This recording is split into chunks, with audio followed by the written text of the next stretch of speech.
In a bustling airport lounge, a pilot's voice crackled with urgency, accusing a young teen of trespassing. But what if her snap judgment was about to unravel her entire career? The pilot gripped her phone sternly as she spoke to the cops. "I'm telling you, there's a black kid causing trouble in the lounge. Come right away." Then she turned and said to the black teen, "Get out of here right now. You don't belong in this lounge." The voice of Captain Lauren Mitchell echoed through the pilot's lounge as she towered over 16-year-old Noah Carter. His visitor badge dangled from his lanyard as he tried to explain himself, his voice trembling. "Ma'am, I'm just waiting for my tour guide. She said I could stay here." "And I don't care what she said. This area is for authorized personnel only." Captain Mitchell cut him off, already reaching for her radio. "Security to the pilot's lounge. I have an unauthorized individual who needs to be removed immediately." The fear in Noah's eyes was unmistakable. All he had done was watch TV while waiting. Was that really a crime? If this story of justice and redemption resonates with you, hit that like button, share it with your friends, and subscribe to our channel for more powerful stories. Drop "Dream Big" in the comments to show you believe everyone deserves a chance to chase their dreams. Noah Carter wasn't just any teenager. At 16, he could already name every commercial aircraft by the sound of its engines alone. His bedroom walls were covered with aviation charts instead of band posters. While other kids his age dreamed of becoming social media influencers, Noah had a singular focus: to become a commercial airline pilot.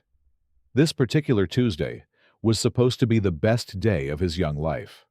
Horizon Airlines was hosting a special career shadow day, and Noah had written an essay that beat out hundreds of other applicants. The prize: a full behind-the-scenes tour of airport operations and the chance to meet real pilots. "This is the Operations Center," his tour guide, Miss Sarah Bennett, had explained earlier that morning. Her eyes twinkled with amusement as Noah rattled off facts about flight planning and weather patterns that even some junior pilots might not know. "You've really done your homework, haven't you?" she asked, impressed by his knowledge. Noah had beamed with pride. "My mom says if you want something badly enough, you need to know it inside and out." The tour had been everything Noah had dreamed of. He'd visited the control tower, watched baggage handling operations, and even gotten to sit in the cockpit of a Boeing 787 while it was being serviced. Miss Bennett had been impressed by his questions, not the usual surface-level inquiries, but detailed, technical questions about thrust ratios and emergency protocols. Around noon, Miss Bennett had received an urgent call. "Noah, I'm so sorry, but there's an issue I need to handle. It should only take about 20 minutes. You can wait right here in the pilot's lounge. There's a great documentary about the evolution of commercial aviation playing on the TV. I'll be back as soon as I can." Noah had nodded eagerly, settling into a comfortable chair in the corner of the lounge. The documentary was fascinating, detailing the engineering marvels that allowed modern aircraft to safely transport millions of people every day. He was so engrossed in the program that he didn't notice the room gradually emptying as pilots left for their flights. That's when Captain Lauren Mitchell had walked in. A senior pilot with 20 years of experience, she took one look at Noah, a young black teenager sitting alone in the pilot's lounge, and immediately assumed the worst. If you've ever faced unfair judgment or believe in standing up for what's right, give this video a like, share it to spread the message, and subscribe for more stories of triumph. Comment "Dream Big" below to join Noah's journey toward justice. Little did Captain Mitchell know, she had just made the biggest mistake of her career. Because Noah Carter wasn't just any aviation enthusiast touring the airport, and his mother wasn't just any mom. Captain Mitchell's next move caught Noah completely off guard. She marched across the room, grabbed the remote control, and switched off the TV mid-sentence, just as the documentary narrator was explaining how jet engines revolutionized commercial flight. The screen went black, reflecting Noah's startled expression. "How did you get in here?" Mitchell demanded, her voice sharp enough to cut through steel. Her perfectly pressed uniform and authoritative stance were designed to intimidate, and on a 16-year-old, the effect was working. "Ma'am, I told you, Miss Bennett brought me here. I'm part of the Career Shadow Program," Noah explained, his voice smaller now. His hands trembled slightly as he reached for the visitor badge hanging around his neck. "See? I have proper clearance." That badge was Noah's pride and joy. Just that morning, he'd taken a selfie with it to send to his best friend. "Official visitor, Horizon Airlines Career Program," it read in bold letters, with his name and photo clearly displayed. But Captain Mitchell wasn't interested in explanations. Before Noah could fully hold up his credentials, she snatched the badge from his neck, breaking the lanyard clip. The plastic ID clattered as it fell into her palm. Noah's mouth fell open. What had he done wrong? He was just watching TV, waiting for his guide as instructed. Now his heart was racing, and confusion clouded his thoughts. His dream day was unraveling before his eyes, and he couldn't understand why. Captain Mitchell scrutinized the badge with suspicious eyes, turning it over and holding it up to the light as if expecting to find evidence of forgery. Her lips thinned into a hard line. "This has to be fake," she finally declared, her voice dripping with accusation. "Or stolen. There's no way they'd give this clearance level to someone like you. Where'd you get this? Who are you really here with?" The emphasis on "someone like you" hung in the air, heavy with implication. Noah felt each word like a physical blow. His voice cracked as he tried again to explain. I wrote an essay about my dream to become a pilot. I won the Shadow Program competition. There were hundreds of applicants. You can call Miss Bennett. She's from HR. Please, I'm just waiting here like she told me to." But Captain Mitchell wasn't listening. She was already tapping her radio again, this time with more urgency. "Security. I need immediate assistance in the pilot's lounge. I have an unauthorized individual with what appears to be fraudulent credentials. Possible security breach. I need officers here now." Her voice carried through the lounge and into the hallway beyond. Heads turned. Conversations stopped. Other pilots and airport staff began to gather at the entrance, drawn by the commotion. Some looked concerned, others curious, but none stepped forward to help Noah. A crowd was forming now. Noah's eyes darted around frantically, searching for a friendly face, for Miss Bennett, for anyone who might vouch for him. But all he saw were suspicious stares and whispered conversations. His cheeks burned with humiliation as he realized that, to everyone watching, he was the criminal, the intruder, the threat. His heart pounded so loudly in his chest that he was sure everyone could hear it. Sweat beaded on his forehead as panic set in. Was watching TV in a waiting area somehow criminal? Was this really happening because he had dared to dream of becoming a pilot? Because he looked different from Captain Mitchell? A horrible thought struck him. What if they arrested him? What would that mean for his future? For his college applications? For his dream of flying? "I just want to call my mom," Noah managed to say, his voice barely above a whisper now. "Please, I didn't do anything wrong." But Captain Mitchell was already addressing the growing audience, her voice performatively loud. "This is exactly the kind of security threat we're trained to identify," she announced, holding up Noah's badge like evidence at a trial. "An unauthorized intruder with fraudulent credentials. This is how breaches happen, people." Noah stood frozen, watching as his dream transformed into a nightmare in real time. The documentary he'd been watching just minutes ago had talked about the miracle of flight, how humans had conquered gravity and distance. But right now, Noah felt very small, very earthbound, and very alone. Little did anyone know, the power dynamic in that room was about to shift dramatically, because security wasn't the only one coming to the pilot's lounge. Someone else was about to arrive, someone who would change everything. Soon, 2 airport security officers arrived, their uniforms crisp, faces stern. They pulled Noah aside to a corner of the lounge while curious onlookers pretended not to stare. Terror washed over Noah's face. Not the nervous anxiety of a teenager in trouble, but the bone-deep fear of a young black man facing authority figures who already believed he was guilty. Images flashed through his mind. News stories of innocent black teens arrested, handcuffed, or worse. Stories his parents had carefully explained to him as part of the talk they'd given when he turned 13.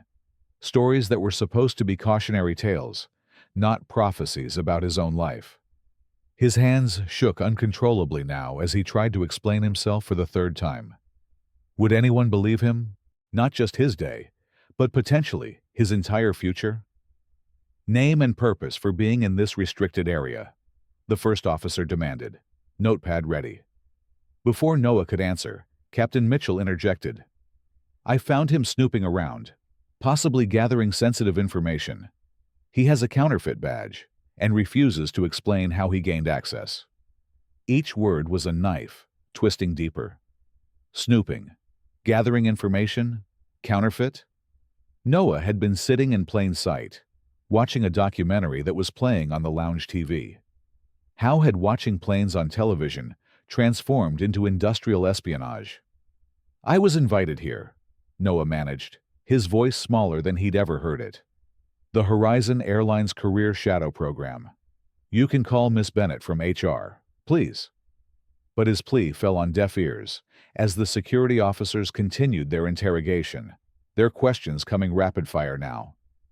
How did you get past the security checkpoint? Who gave you this badge? What were you looking for in here? Are you working with anyone else? With each question, Noah's chest tightened further, his breathing becoming shallow and rapid. The room seemed to shrink around him. The documentary about aviation pioneers that had captivated him minutes earlier now played silently in his mind. Those barrier breakers who'd faced impossibilities and overcome them.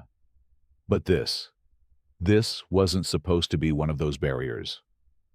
I just want to be a pilot, he whispered, though no one seemed to hear him. A memory surfaced, his 8th birthday, when his mother had taken him to an air show. The way the planes had carved perfect arcs against the blue sky. The moment he decided that's what he wanted to do with his life. Years of science fairs with aviation projects, hours spent on flight simulators, his mother's encouraging smile when he'd been accepted into the shadow program. And now, here he was, being treated like a criminal for daring to dream. I'm just a student, he managed to say louder, his voice cracking with emotion. Please, can I call my mom? The officers exchanged glances. This wasn't the typical profile of a security threat, just a scared teenager asking for his mother. After a moment's hesitation, the senior officer nodded reluctantly. Make it quick, he said, eyes still suspicious.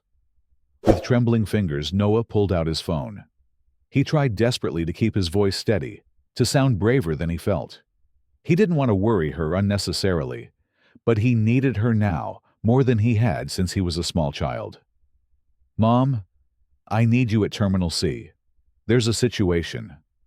The words came out calmer than he expected, but his eyes told a different story, wide with fear, glistening with unshed tears. I'm in the pilot's lounge. A pause as he listened. Yes, they're saying I shouldn't be here. They think my badge is fake. Another pause. No, Mom, I'm okay. He lied. Because that's what children do to protect their parents, even when they're the ones who need protecting. Just, please come. As he hung up, Captain Mitchell seized the opportunity to address her growing audience. She stood in the center of the lounge, shoulders back, chin high, the picture of authority. Several more pilots had entered the room, drawn by the commotion, and now formed an impromptu audience. This is exactly why we need stricter security protocols, she lectured, gesturing toward Noah as though he were Exhibit A in a courtroom drama. People think they can just walk into sensitive areas because they're curious or want to take pictures for social media. Post 9/11, we can't afford to relax about who accesses secure areas. His so-called mother that he called will most likely be a cleaner or a janitor at the airport. I will make sure she's fired from here, so her good-for-nothing son won't be trespassing here ever again." A murmur of agreement rippled through some of the onlookers. Others looked uncomfortable, but remained silent. No one stepped forward to ask if there might be another explanation. No one suggested waiting for Miss Bennet to return and verify Noah's story. Noah sat with his head bowed, the weight of every stare in the room pressing down on his shoulders. His mind raced with terrible possibilities. Would he be arrested? Would this go on his permanent record? Would colleges reject him if he had a security violation? Was his dream of becoming a pilot over before it had even begun? All I did was watch a show about planes, he thought, the injustice of it all threatening to overwhelm him. I was invited here. I had permission. I belong here. Only my mom can save me now, he thought, picturing his bedroom walls covered with posters of the great pilots of old. His bookshelf filled with biographies of people who'd broken barriers. His mother's constant refrain, "The sky belongs to everyone, Noah. Remember that." But sitting here, under the suspicious glares of security officers and the righteous indignation of Captain Mitchell, the sky felt very far away indeed. "We'll need to file an incident report," one of the security officers was saying now. "Possible breach of secure area. Fraudulent credentials." Each word fell like another stone on Noah's shoulders. An incident report. Documentation of something he hadn't done. A black mark on his record that might follow him forever. "Can we wait for my mom or for Miss Bennet?" he asked, his voice barely audible. "Please." The senior officer hesitated, then nodded curtly. "We'll wait 5 more minutes, but then we're proceeding with processing." If you're inspired by Noah's courage in the face of adversity, smash that like button, share this story, and subscribe to stay updated on stories that matter. Drop "Dream Big" in the comments to show your support for dreamers everywhere. As they waited, the minutes stretched into what felt like hours. Every tick of the clock on the wall seemed to mock him. Every whisper from the onlookers felt like judgment. Captain Mitchell checked her watch repeatedly, impatient for the security officers to remove the threat she had identified. "I have a flight to prepare for," she announced to no one in particular. "I can't be expected to wait around all day while security sorts this out. I've done my duty by reporting the breach." The callousness of it, the casual way she had upended Noah's world, and now wanted to simply walk away from the devastation, nearly broke something inside him. A single tear escaped, tracking down his cheek before he could wipe it away. He stared at the floor, refusing to give them the satisfaction of seeing him cry. Noah Carter was wondering at that very moment, as he sat in that pilot's lounge, waiting for either salvation or ruin, wondering if his dream was over, wondering if the sky would ever feel like it belonged to him again. What Noah didn't know, what Captain Mitchell couldn't possibly suspect, was that in just a few minutes, the power dynamic in that room was about to undergo a seismic shift, because sometimes justice arrives in unexpected ways, and sometimes it wears designer heels and carries the authority to change lives with a single word. The 5-minute deadline was about to expire when something changed in the atmosphere of the terminal. It started subtly, a shift in the air like the pressure drop before a thunderstorm. Then came a ripple effect through the crowd as heads turned toward the main corridor. A security officer's radio crackled to life. "VIP approaching the pilot's lounge. Clear the path." Confusion crossed the faces of the officers questioning Noah. "VIP? Here? Now?" The first sign was the sudden straightening of postures among the airport staff. The custodian, who had been slowly mopping the floor nearby, stood at attention. The barista at the coffee kiosk stopped mid-pour. Gate agents abandoned their desks and lined up along the corridor wall. Then came the security team. Not airport security, but private personnel in tailored black suits with earpieces and discreet Horizon Airlines pins on their lapels. They moved with practiced precision, forming a pathway through the terminal. These weren't ordinary security guards. They were executive protection specialists, the kind that accompany dignitaries and CEOs. Behind them walked 4 men and women in business attire, each carrying tablets and looking urgently at their phones. Executive assistants and vice presidents, based on their demeanor and the deference shown to them by others. Noah looked up, his tear-stained face registering first confusion, then dawning recognition, and finally, relief so profound it seemed to physically transform him. His slumped shoulders straightened. The defeat in his eyes gave way to a flicker of hope. Through his remaining tears, a smile began to form, small at first, then growing with the certainty of salvation. The crowd parted like the Red Sea as Olivia Carter made her entrance. She didn't merely walk. She commanded the space around her with each deliberate step.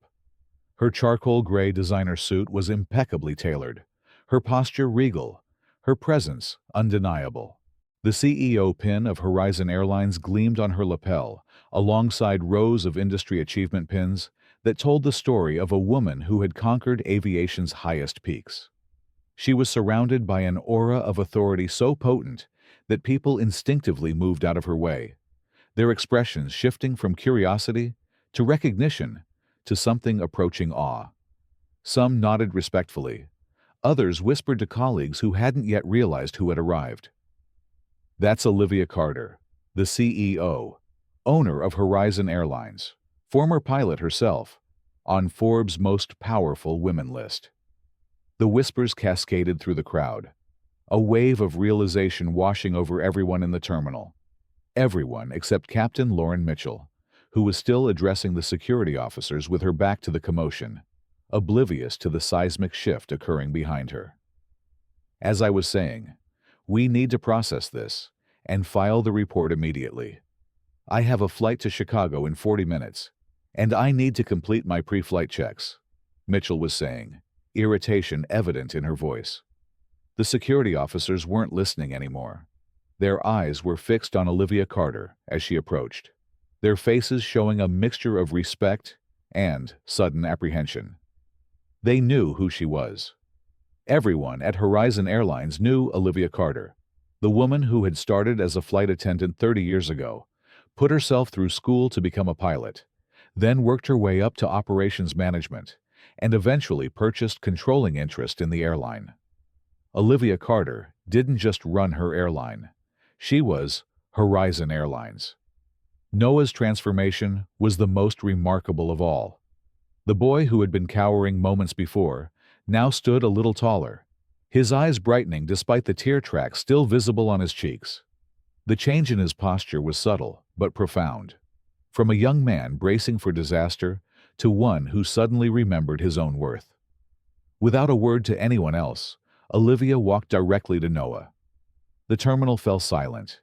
Even the overhead announcements seemed to pause, as though the entire airport was holding its breath. She embraced him, not a quick, perfunctory hug, but the fierce, protective embrace of a mother who has found her child in distress.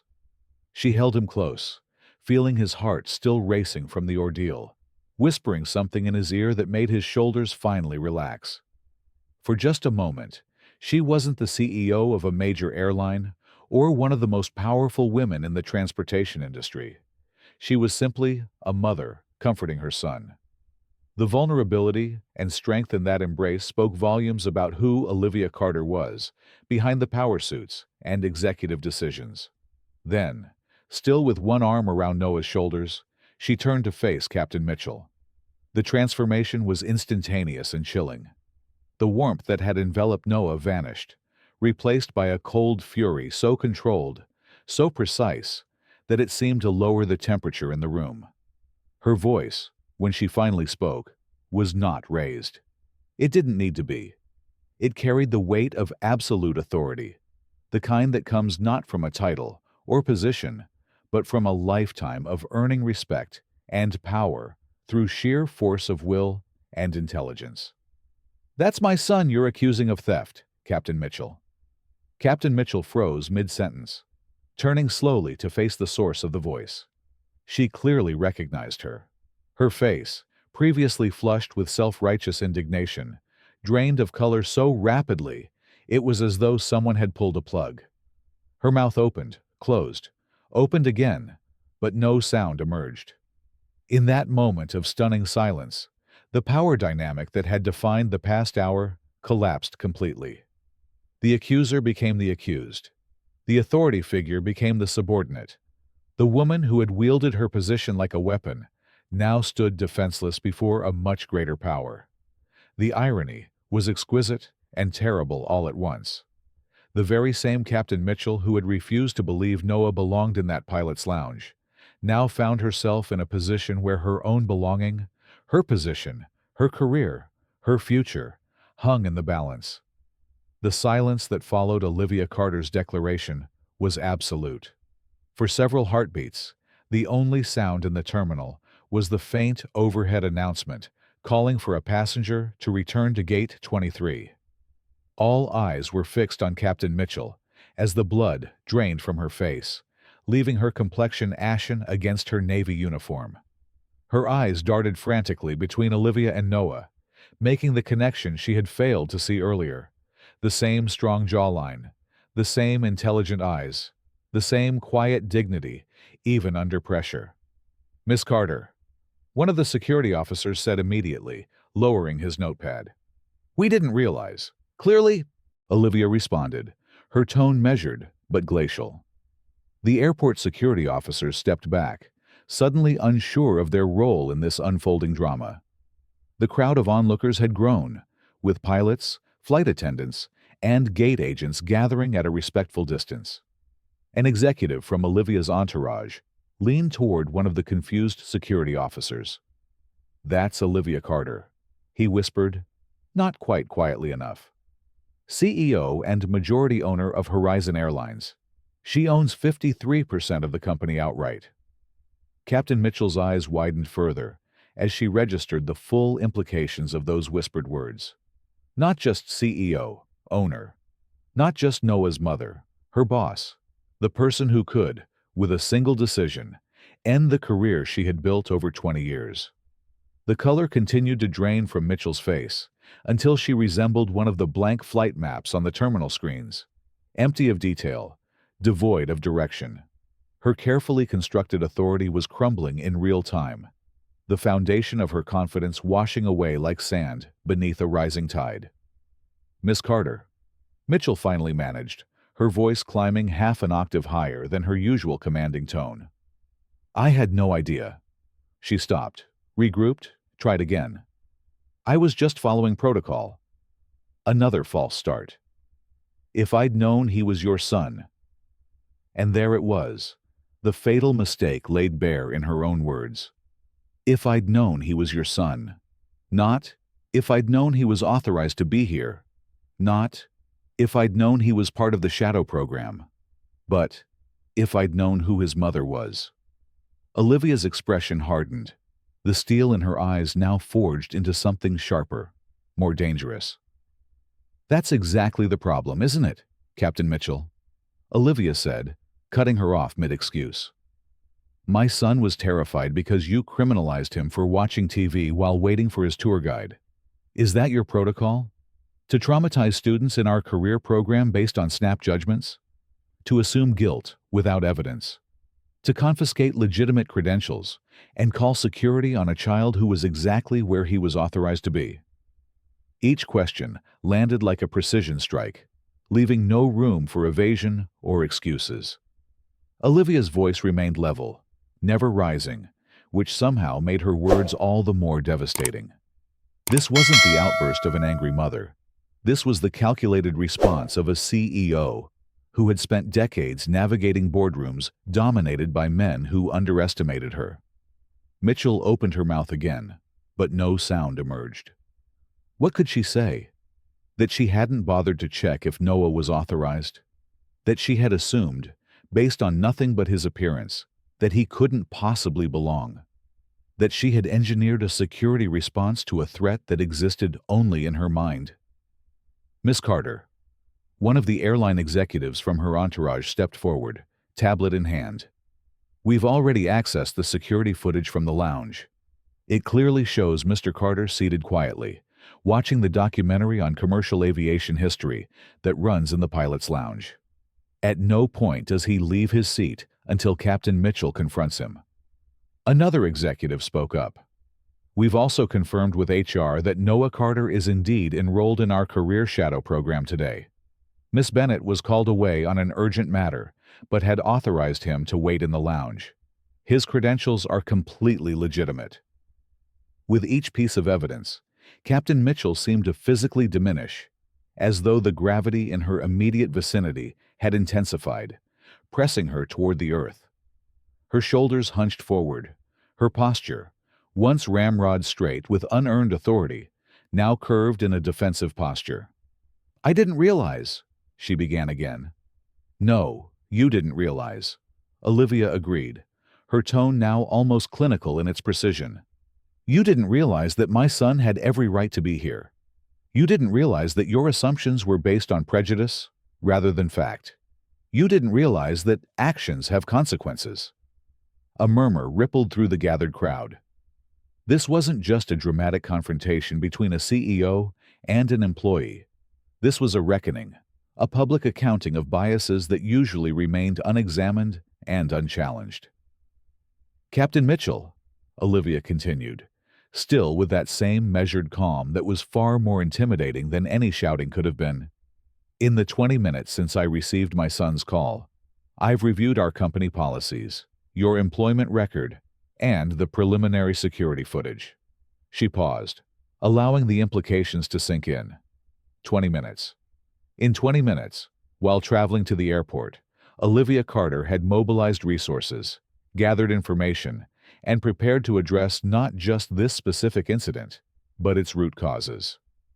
"This isn't your first incident involving questionable judgment and unwarranted escalation," Olivia continued. "There are 3 prior complaints in your file, all involving young employees of color who you felt were out of place or suspicious." Mitchell's face, already pale, now took on a grayish tinge. Those complaints had been filed but never acted upon, until now. "As CEO of Horizon Airlines, and as a mother, I cannot allow this behavior to continue." Olivia straightened to her full height, every inch the executive making a difficult but necessary decision. "Captain Mitchell, you're suspended, effective immediately, pending full review. 6 months without pay. Captain Nia Thompson will be taking your routes starting today." The pronouncement fell like a gavel in a courtroom, final, decisive, and public. There would be no quiet resolution behind closed doors, no saving face for the captain who had been so quick to humiliate a 16-year-old boy in front of a crowd. The consequence was proportional to the offense, carried out with the same public scrutiny that Mitchell had subjected Noah to. Something shifted in Mitchell's expression, a flash of anger, quickly suppressed, a momentary impulse to argue or defend herself. But as she looked around, at the witnesses, at the security officers who now stood at attention for Olivia Carter, at the executives with their damning evidence, at the fellow pilots watching with a mixture of shock and unease, she seemed to realize the futility of protest. "Miss Carter, please," she tried one last time, her voice barely above a whisper. "My record, my 20 years of service, should have taught you better judgment," Olivia finished for her.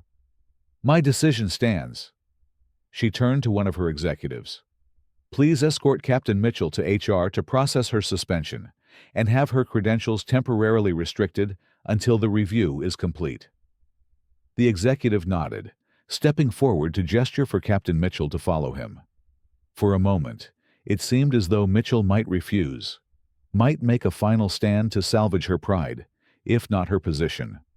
But then, her shoulders slumped in defeat.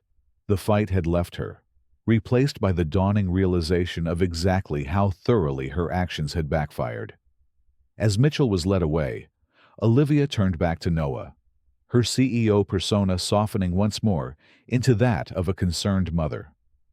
She placed a gentle hand on his shoulder. "Are you all right?" she asked quietly, though the question carried in the hushed terminal. Noah nodded, straightening under his mother's touch. The fear was gone from his eyes now, replaced by something more complex, relief mixed with lingering uncertainty, and perhaps a new understanding of the world he hoped to join. "I am now," he said, his voice steadier than it had been all day. The contrast couldn't have been clearer. Captain Mitchell, who had begun the hour standing tall with borrowed authority, now walked away diminished. Noah, who had been reduced to tears by that same authority, now stood tall beside his mother, reclaiming his dignity inch by inch. As the crowd began to disperse, a tall black woman in a pilot's uniform approached Olivia and Noah. The 4 stripes on her shoulders identified her as Captain Nia Thompson, one of Horizon's most experienced pilots, and, as of a few moments ago, the pilot who would be taking over Captain Mitchell's Chicago route. Olivia turned to greet her with a nod of recognition. "Captain Thompson, thank you for being available on such short notice." "Always, Miss Carter," Captain Thompson replied, her voice warm but professional. Then, her attention shifted to Noah, and her expression softened with understanding. She, too, had once been young and full of dreams in an industry that wasn't always welcoming. And sometimes the sky does belong to everyone, after all. As the door closed behind Captain Mitchell and her escort, the tension that had gripped the terminal began to dissipate. Airport operations resumed their rhythm. Announcements overhead, passengers moving to gates, the distant roar of jet engines. But for Noah and Olivia Carter, standing in the center of the pilot's lounge, something fundamental had changed. Now, away from prying eyes, with most of the crowd dispersed, Noah's carefully maintained composure began to crumble. His shoulders trembled slightly, and when he spoke, his voice carried the weight of the fear he'd been holding back. "Mom," he said quietly, "I was so scared. I thought I might actually get arrested, just for sitting here, just for watching TV in the wrong place." Olivia pulled her son close, her executive demeanor giving way entirely to maternal concern. For all her power, for all her influence, she couldn't shield him from this moment, this harsh collision with reality that so many young black men face. "I know, baby," she said.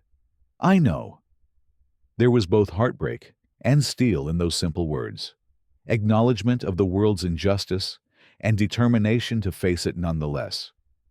"When she took my badge, when she wouldn't listen," Noah continued, his voice steadying as he processed the experience, "I kept thinking about everything we've talked about how to handle situations like this. But it was different, living it.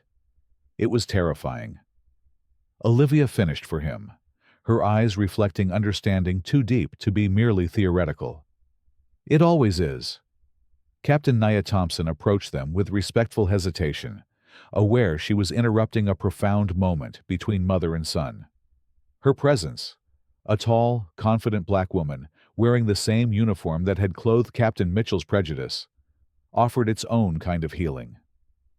"Miss Carter," she said, then turned to Noah with a warm smile.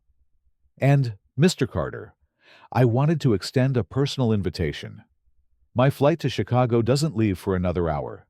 I'd be honored to give you a tour of the cockpit, a real one, with all the technical details I suspect a young aviation enthusiast might appreciate." Noah looked up, surprise momentarily displacing the remnants of fear on his face. "Really? Even after all this?" "Especially after all this," Captain Thompson replied firmly. "The flight deck is where you belong, young man, if that's where your passion leads you." The simple validation in those words, the acknowledgement of belonging that Captain Mitchell had so callously denied, seemed to straighten Noah's spine. A tentative smile formed, then grew stronger. "I'd like that very much, Captain Thompson." Olivia nodded her approval, squeezing her son's shoulder. "Go ahead. I have a few things to discuss with my team. I'll meet you both at Gate B-17 in 30 minutes. As Noah walked away with Captain Thompson, already asking detailed questions about the Boeing 787 flight control systems, Olivia watched them go, the expression on her face transforming from the protective mother to the visionary CEO, someone who had just witnessed a systemic failure and was already formulating how to address it at its roots. 1 month later, the pilot's lounge at Terminal C looked very different. Where once there had been only technical manuals and industry publications, now the walls displayed framed photographs of diverse aviation pioneers, alongside current Horizon Airlines pilots of all backgrounds. A large screen cycled through profiles of the company's mentorship program participants, young faces full of the same passion for flight that had brought Noah to that lounge. Noah himself stood before a group of high school students, no longer the scared teenager from a month ago, though the memory of that fear still lingered in his eyes when certain topics arose. He had grown in confidence, becoming one of the youth ambassadors for the new Horizon Futures program. Aviation isn't just about flying planes, he was explaining to the rapt group of diverse teenagers. It's about understanding systems, communications, physics, and human factors.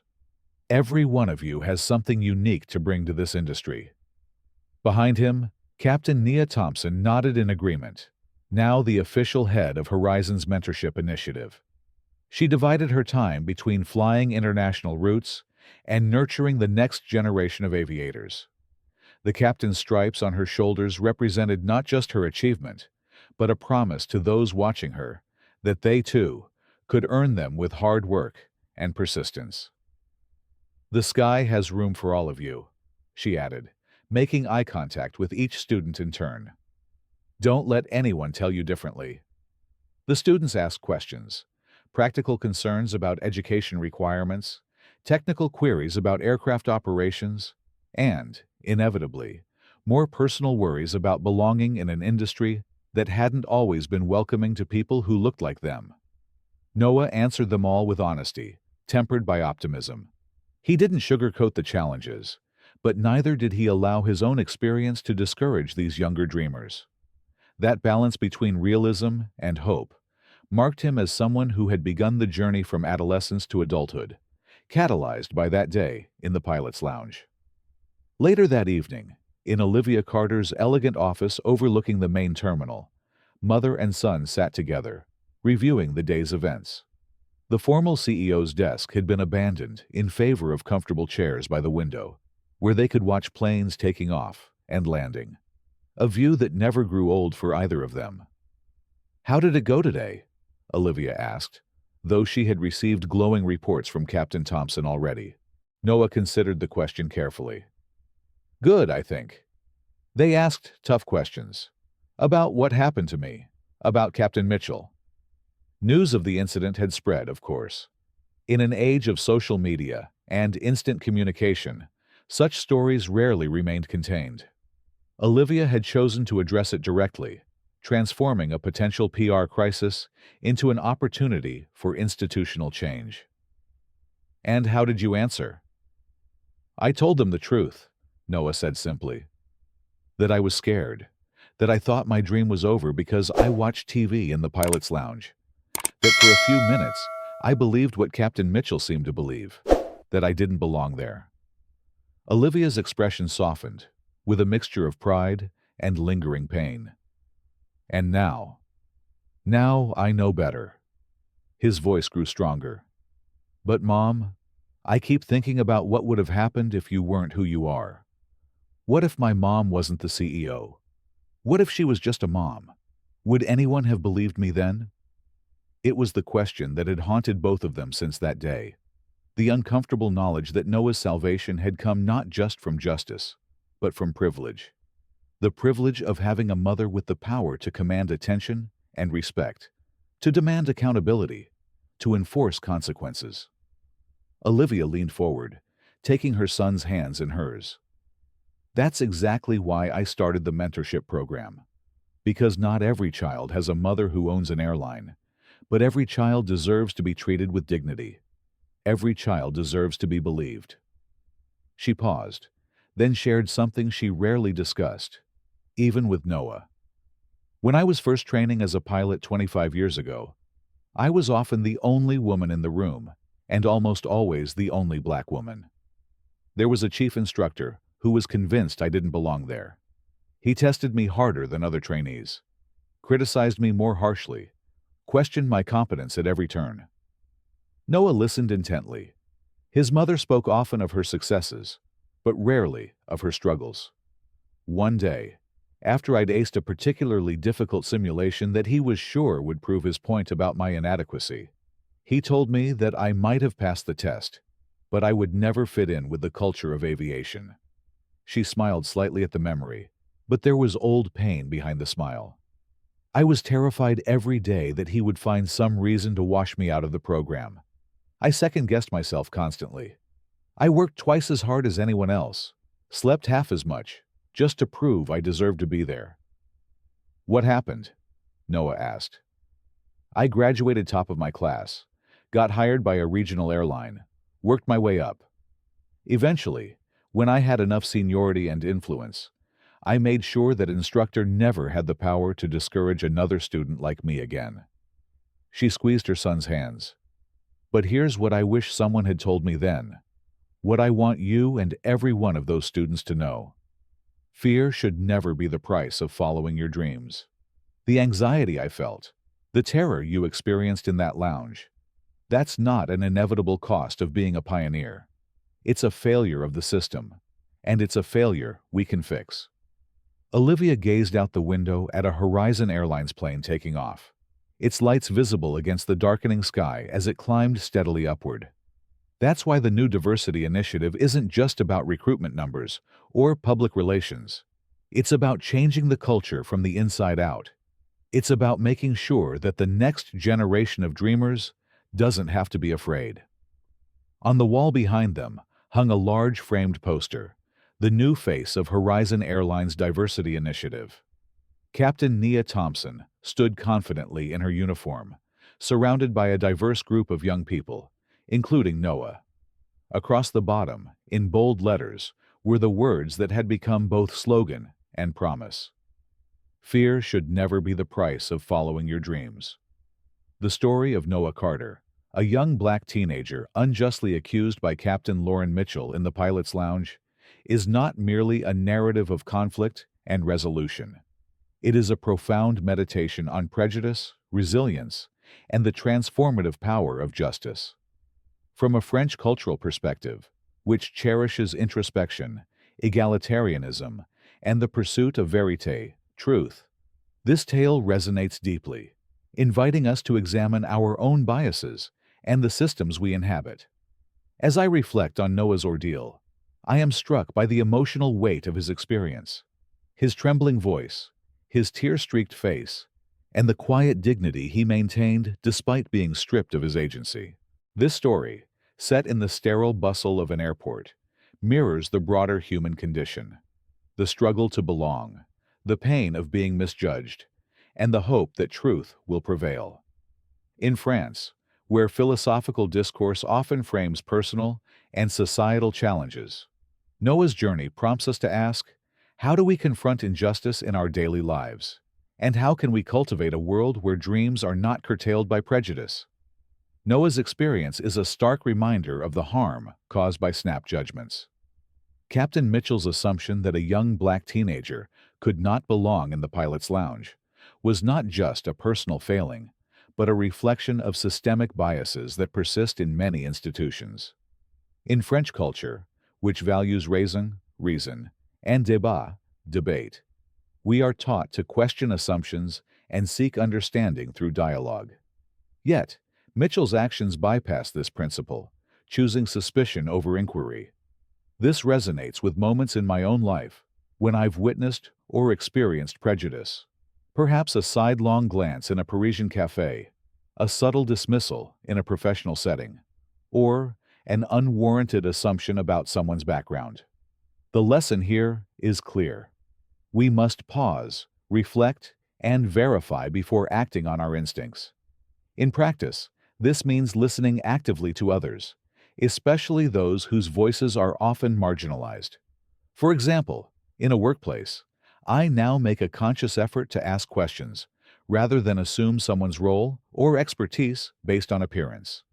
This small act of curiosity can dismantle stereotypes and foster inclusion. Noah's resilience, despite the terror of being labeled a criminal, is another poignant lesson. In France, we admire those who embody resilience, not just surviving adversity, but growing through it. Noah's ability to stand tall beside his mother, Olivia Carter, after such humiliation, reflects a strength that transcends his 16 years. His story reminds me of the French concept of l'élan vital, the vital force that drives us to overcome obstacles. In my life, I've faced moments of doubt, perhaps a failed project or a personal setback, where the temptation to retreat was strong. Noah's courage inspires me to persevere, to hold fast to my dreams, even when external forces try to diminish them. Practically, this means setting clear goals and seeking support from mentors or community, much like Noah found solace in Captain Nia Thompson's validation. For instance, when pursuing a new career path, I now seek out role models who share my values and can guide me through challenges, ensuring I don't let fear dictate my choices. Olivia Carter's entrance, a moment of dramatic justice, embodies the French ideal of solidarity, standing together against injustice. Her authority as CEO of Horizon Airlines was not just a plot twist, but a symbol of collective accountability. In France, where protests and civic engagement are part of the cultural fabric, we believe that change begins with those who wield power using it responsibly. Olivia's swift action, suspending Mitchell and launching a mentorship program, shows how leadership can reshape systems. This applies to my life by encouraging me to advocate for fairness in my own circles. Whether it's calling out a biased comment in a social setting or supporting diversity initiatives at work, I can contribute to a more equitable environment. For example, I recently joined a community group that mentors underrepresented youth, inspired by Olivia's commitment to ensuring every child deserves to be believed. This act of solidarity aligns with the French value of fraternité, reinforcing that we are stronger together. The story also highlights the fragility of dreams and the importance of protecting them. Noah's passion for aviation, nurtured through years of study and sacrifice, was nearly crushed in a single moment. In French culture, we celebrate la passion as a driving force, whether for art, love, or ambition. Noah's near loss reminds me to safeguard my own aspirations and those of others. In practice, this means creating spaces where dreams can flourish, encouraging a friend to pursue a creative project, mentoring a colleague, or simply offering words of affirmation. I recall a time when a teacher's encouragement kept me from abandoning a difficult academic pursuit. Now, I strive to be that voice for others, ensuring their dreams are not derailed by external judgment. Finally, the story's resolution, with Noah emerging as a youth ambassador and the pilot's lounge transformed into a symbol of inclusion, underscores the French belief in progress through reflection and reform. The New Horizon Futures program and the slogan, "Fear should never be the price of following your dreams," echo France's historical commitment to social evolution, from the Revolution to modern equality movements. This inspires me to view setbacks not as endpoints, but as opportunities for growth. In my life, I apply this by seeking feedback after failures and using it to improve. For instance, after a recent professional misstep, I analyzed what went wrong, sought advice, and adjusted my approach, turning a loss into a stepping stone. This mindset ensures that, like Noah, I can rise above challenges and contribute to a better future. In conclusion, Noah Carter's story is a call to action for all of us. It teaches us to question our biases, embrace resilience, stand in solidarity, protect dreams, and pursue progress.